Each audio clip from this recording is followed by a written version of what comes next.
ಎಲ್ರಿಗೂ ನಮಸ್ಕಾರ. ಸುದ್ದಿ ಮನೆ ಯೂಟ್ಯೂಬ್ ಚಾನಲ್ಗೆ ನಾನು ನಿಮ್ಮ ಅಭಿನಯ ಶೆಟ್ಟಿ. ಸದ್ಯಕ್ಕೆ ಕರ್ನಾಟಕದಲ್ಲಿ ಬೆಲೆ ಏರಿಕೆ ಆಗಿದೆ ಅನ್ನೋ ಅಲೆ ಸೃಷ್ಟಿಯಾಗಿದೆ. ಹಾಗಾದರೆ ಬೆಲೆ ಏರಿಕೆ ಆಗಿರೋದು ಯಾವುದರಲ್ಲಿ ನೋಡೋಣ ಬನ್ನಿ.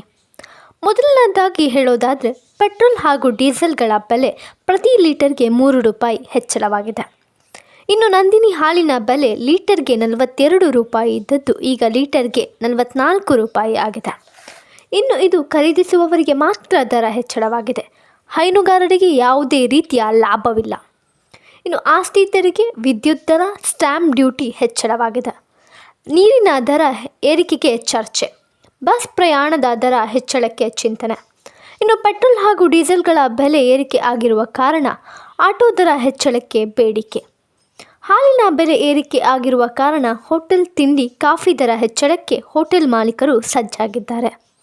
ಇನ್ನು ಮುಂದಿನ ದಿನಗಳಲ್ಲಿ ಸಾಮಾನ್ಯ ಜನರ ಬದುಕು ಕಷ್ಟ ಎನ್ನುವುದು ಬಹಳ ಜನರ ಅಭಿಪ್ರಾಯ.